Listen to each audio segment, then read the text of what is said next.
Hi, friends. Today we are going to read Gingerbread Baby, written and illustrated by Jan Brett. She does these beautiful, beautiful illustrations, and she has a fun little tidbit. She puts these little pictures or these little panels here to tell us what's going to happen next in the story, and then she'll put one over here of what already happened.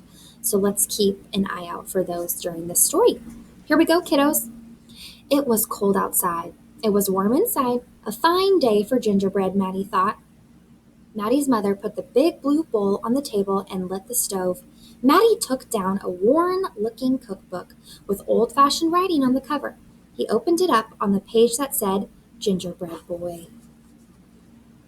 They measured and mixed. Maddie rolled the dough into the shape of a gingerbread boy, and they popped him in the oven. Bake a full 8 minutes. No more, no less. Do not peek, the recipe read. Maddie listened to the clock. Tick, tock, tick.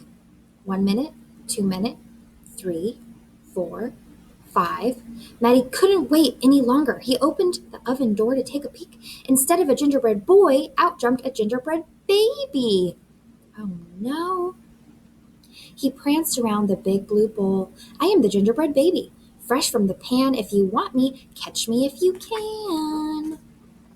Maddie's mother reached for the gingerbread baby to put him back into the oven, but he ran all around the kitchen. The door opened and in came Maddie's father. What's that delicious smell? He asked as the gingerbread baby tumbled through his legs and outside into the yard. Let's look at this imagery here, kiddos. So the text told us he's going out into the yard, so I think he's going to go out in the play in the snow, and I think he might run into a tabby cat, because we have some pictures here of a cat. Maybe a dog will be there. And this tells us what already happened, that they were making a gingerbread boy, but they ended up getting a gingerbread baby. Here we go. There's the tabby cat.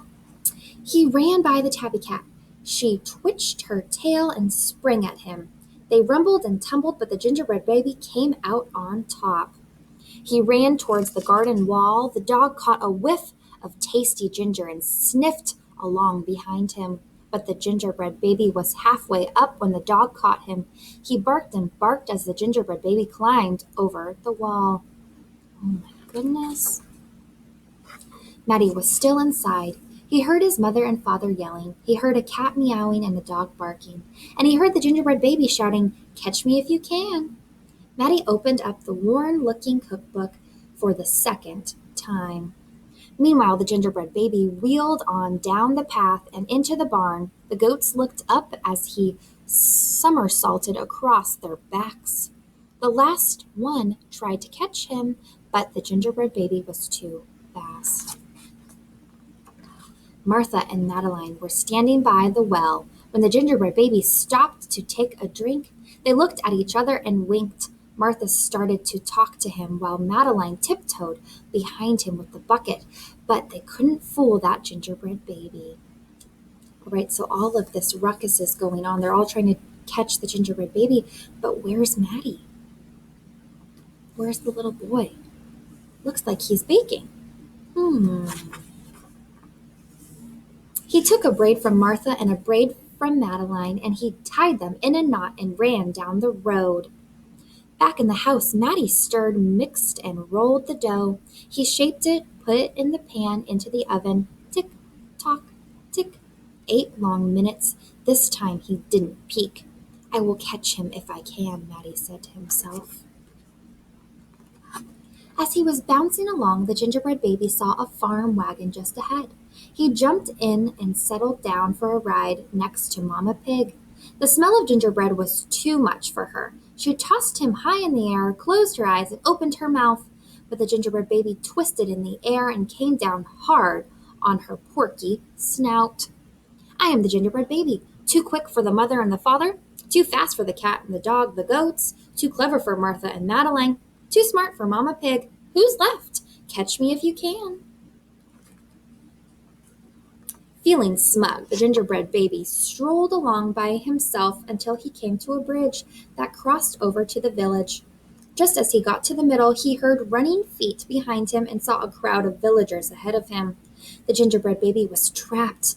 He jumped up onto the railing, backflipped through the air, and landed on a chunk of ice floating down the river. Oh my gosh, how lucky is he? The ice bobbed along with the gingerbread baby dancing on top and singing in a loud voice, "Look at me, and what do you see? The best gingerbread baby ever." Until his feet got cold and he jumped ashore. Who was that watching from the trees? It was the fox. He crept up behind the gingerbread baby, ready to eat him. But the fox couldn't help himself, and he licked his chops smack, smack. The gingerbread baby heard him and ran as fast as he could. Oh no. Just when the fox was catching up, the gingerbread baby saw the milk and cheese man with his can of milk. The perfect hiding place, he thought. He lifted the lid and lowered himself inside.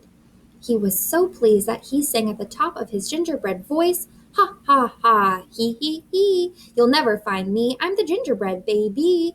Catch me if you can." Look, what is Maddie doing? Looks like he's building a gingerbread house.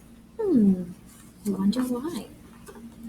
Now the milk and cheese man, the fox, the villagers, the mama pig, Martha and Madeline, the bleating goats, the barking dog, the meowing cat, the father and the mother were all after the gingerbread baby and getting closer, and he knew it. The brash baby was not as peppy and proud as he had been. He sniffed a familiar smell and followed his nose into the woods. He couldn't believe what he saw. There in the middle of a clearing was a gingerbread house, frosted with sugar, covered with candy, and doors with peppermint handles wide open. The gingerbread baby clapped his hands with glee and ran inside. Look, Maddie's hiding behind the tree. He's going to catch him. In a tick-tock tick, everyone arrived in the clearing, but all they found were a few bits of frosting, a peppermint candy, and some crumbs. The father exclaimed, "The gingerbread baby has finally met his match." "I wonder who it was," the mother said. "Let's go home and tell Maddie." Look, Maddie's on his way home too. "Hello, Maddie," his father said when they got home. "We never did catch the gingerbread baby. All we found were some crumbs in the snow." "I see you have been busy," his mother said, looking at the gingerbread house Maddie was holding. "Too bad we never caught that gingerbread baby." "Too bad," said Maddie. Only Maddie could hear the tiny voice from inside the gingerbread house. "I'm the little gingerbread baby, lucky as can be, to be living in the house that Maddie made for me." Oh, they're friends. I hope you enjoyed that story, kiddos. If you want to take an AR test, you are welcome to.